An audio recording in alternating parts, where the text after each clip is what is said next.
Hello children, welcome to असा education. आज हम कर रहे हैं forest and wild life resources chapter 9 के क्वेश्चन आंसर्स और एक्सरसाइज। सबसे पहला क्वेश्चन है questions in details.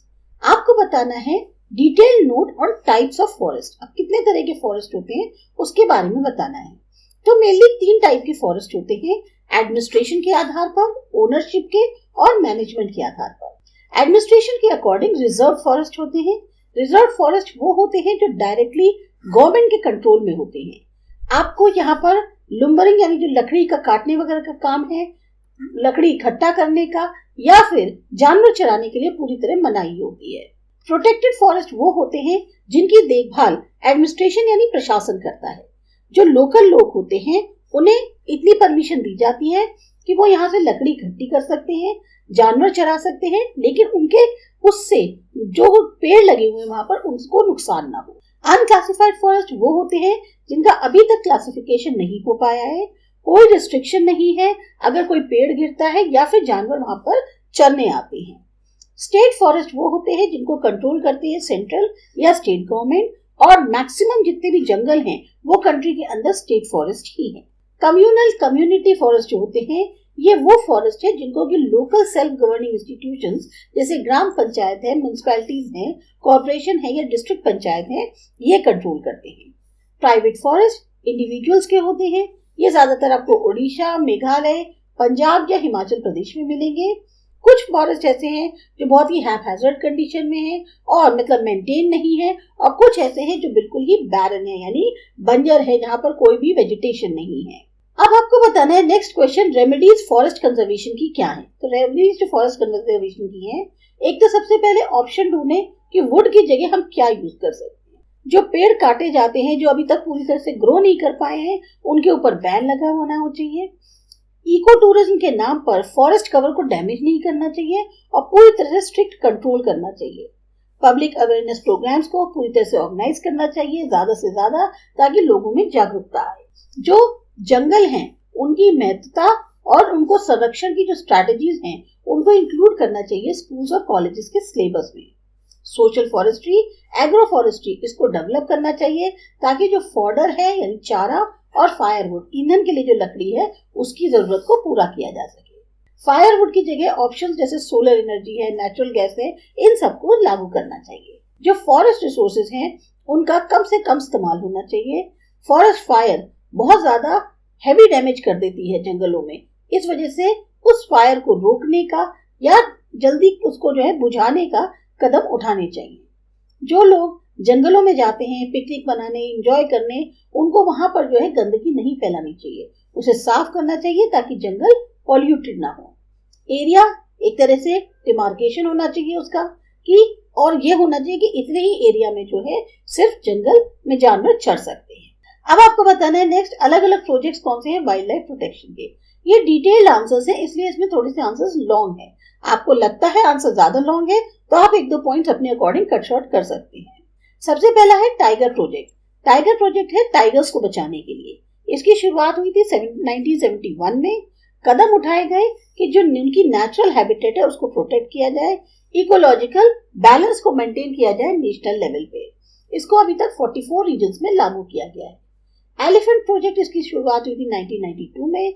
Main objective है कि जो एलिफेंट्स हैं उनका प्रोटेक्शन किया जाए, उनके नेचुरल हैबिटेट्स में, उनके जो हैबिटेट्स हैं या जो उनके माइग्रेटरी कॉरिडोर्स हैं उनकी सुरक्षा करी जाए। जो अपने यहाँ के डोमेस्टिक एलिफेंट्स हैं उनकी मेंटेनेंस हो, और अब तक 26 प्रोटेक्शन जोन्स बनाए जा चुके हैं। राइनो प्रोजेक्ट जो है ये बेसिकली 1 हॉर्न राइनो के लिए है। ये ज्यादातर आपको असम में या सुंदरबंस जो वेस्ट बंगाल है वहां पर मिलेगा। जो एक राइनो विजन 2020 है उसके माध्यम से अब जो राइनोस की संख्या बढ़ाने का टारगेट है वो लगभग 3000 कर दिया गया है। क्रोकोडाइल प्रोजेक्ट, ये घड़ियालों की जो स्पीशीज थी, एलिगेटर जिन्हें हिंदी में घड़ियाल बोलते हैं, फ्रेश वाटर में जो स्पीशीज होती है, ये पूरी तरह से लुप्त होने की कगार पे थी 1970 में। तो गवर्नमेंट ने समय पर जो है कदम उठाए और इस प्रोजेक्ट को स्टार्ट किया। वल्चर प्रोजेक्ट जो है इसकी शुरुआत हुई थी 2004 में। लगभग 9 सब स्पीशीज है वल्चर की इंडिया के अंदर। ऐसे ही एक है स्नो लेपर्ड प्रोजेक्ट। ये हिमालयाज में मिलता है, सिर्फ और सिर्फ स्नो में ही रहता है। इसकी शुरुआत हुई थी 2000 में ताकि जो लोग हैं लोकल उनको अवेयरनेस हो सके, उनको नॉलेज हो सके स्नो लेपर्ड के बारे में और उसकी वो रक्षा कर सके।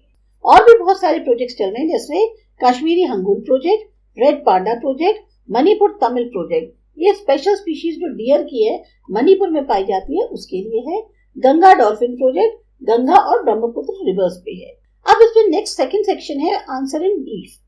बायो रिजर्व जोन के बारे में आप क्या समझते हैं? ये जो बायो रिजर्व जोन है ये बनवाया जाता है इंटरनेशनल नॉर्म्स के अकॉर्डिंग, और इसका मेन पर्पस होता है प्रोटेक्ट करना जो फिजिकल और कल्चरल डाइवर्सिटी है किसी भी रीजन की।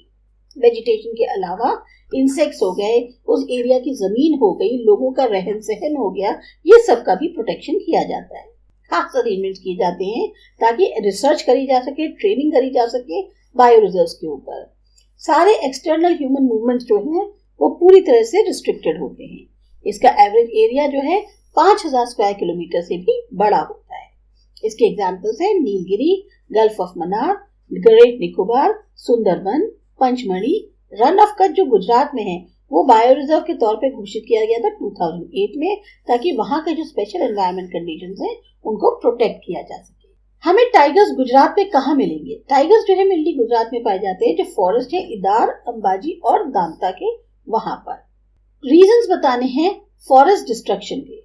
जो कन्वर्जन है फॉरेस्ट का एग्रीकल्चरल लैंड्स में, सबसे बड़ा कारण है फॉरेस्ट के डिस्ट्रक्शन का या डिफॉरेस्टेशन का। बहुत ज्यादा जो डिमांड बढ़ती जा रही है फूड प्रोडक्ट्स की या गुड्स की, उससे जो है नेचर में बहुत ज्यादा इम्बैलेंस आ रहा है। कई सारे फैक्टर्स हैं, चाहे वो ह्यूमन हो, नेचुरल एक्टिविटीज हो, जो डिफॉरेस्टेशन का कारण बन रही है। तो मेन रीजन जो डिस्ट्रक्शन है फॉरेस्ट के, forest fire, cutting of trees, excessive grazing of animals, construction of human activities और exploiting land for cultivation and housing.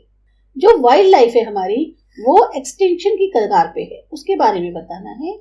Poaching यानी जो जानवरों की खाल का व्यापार करते हैं, गलत तौर पे इलीगल तौर पे शिकार करते हैं, ग्लोबल वार्मिंग, डिफॉरेस्टेशन, हैबिटेट का खोना और ह्यूमन वाइल्ड लाइफ जो कॉन्फ्लिक्ट्स होते हैं, कहीं ना कहीं ये मेन रीजंस हैं उनकी पॉपुलेशन में कमी आने के।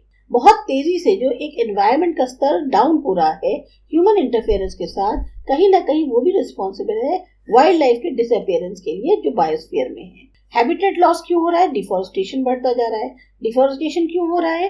कल्टीवेशन को बढ़ाने के लिए, डैम्स के कंस्ट्रक्शन के लिए, माइनिंग ऑपरेशंस के लिए या फिर सड़कें बिछाने के लिए।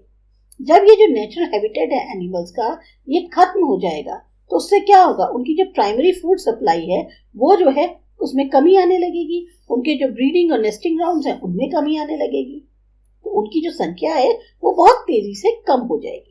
वैसे ही प्लांट्स के केस में कहा जाए, अगर उनका नेचुरल हैबिटेट डिस्ट्रॉय हो जाएगा या जो स्पीशीज जो कंट्रोल करती हैं पेस्ट को, वो सबसे ज्यादा जो अटैक करते हैं उनपे, वो खत्म हो जाएंगी तो उनका सर्वाइवल जो है बहुत ज्यादा रिस्क पे आ जाएगा। नेक्स्ट है answer the following questions in brief. Century के बारे में आप क्या जानते हैं? सेंचुरीज जो हैं ह्यूमन एक्टिविटीज जो है वहां पर परमिटेड होती हैं, पर बहुत ही सर्टेन लिमिट के अंदर। जो पालतू जानवर होते हैं उनको अलाउ किया जाता है कि आप वहां पर उनको चरवा सकते हैं, पर उसके लिए आपको पहले अथॉरिटी की परमिशन लेनी होती है। ये बेसिकली एस्टैब्लिश किया जाता है प्रोटेक्शन के लिए, कुछ स्पीशीज जो है उनकी प्रोटेक्शन के लिए, और इसको जो है कुछ एक खास प्रक्रिया होती है उसके बाद ही गवर्नमेंट द्वारा एस्टैब्लिश किया जाता है। एग्जाम्पल्स हैं पेरियार, चंद्रप्रभा, इतरनगरम और भी बहुत सारे हैं। नेशनल पार्क क्या होता है? ये कहीं ज्यादा प्रोटेक्टेड जोन है सेंचुरी के कंपैरिजन में। इसमें एक से ज्यादा इकोसिस्टम इंक्लूडेड होते हैं। एनिमल ग्रेजिंग पूरी तरह से बैन होती है और एक स्पीशीज के इर्द गिर्द ये नहीं होते। ये बेसिकली एस्टैब्लिश किए जाते हैं जो सेंट्रल और स्टेट गवर्नमेंट है उनके कोऑर्डिनेशन। अब इसके एग्जाम्पल है Kaziranga, Jim Corbett, marine national park, गिर और दाचीगांव। नाल सरोवर किस स्टेट में लोकेटेड है? नाल सरोवर एक बर्ड सेंचुरी है जिसमें जो कि मेनली एरिया जो है उसका वो 120.82 स्क्वायर किलोमीटर है और ये एक लेक है। यहाँ पे बहुत सारे मार्शल्स हैं जैसे है ना दलदल टाइप के, और ये 64 किलोमीटर की दूरी पर है वेस्ट ऑफ अहमदाबाद से। सनंद गांव जो है वहां पर गुजरात स्टेट के अंदर, वहां पर नाल सरोवर बर्ड सेंचुरी है। करेक्ट ऑप्शन बताना है जो एमसीक्यू दिए उसके लिए। कौन सी वाइल्ड लाइफ है जो एक्सटिंक्ट हो रही है गुजरात से? करेक्ट आंसर है टाइगर। फॉरेस्ट जिसके ऊपर लोकल सेल्फ गवर्नमेंट इंस्टीट्यूशंस जैसे ग्राम पंचायत, म्यूनिसिपैलिटी, कॉर्पोरेशन का कंट्रोल है वो है कम्युनिटी फॉरेस्ट या कलेक्टिव फॉरेस्ट। कितनी स्पीशीज एनिमल्स और बर्ड की हैं पूरी दुनिया के अंदर? तो उसका आंसर है 15 lakhs। तो आपको ये जो चैप्टर है ये इसकी एक्सरसाइज समझ में आई, आंसर्स ठीक लगे तो हमारा चैनल सब्सक्राइब करें। मिलते हैं अगले चैप्टर में।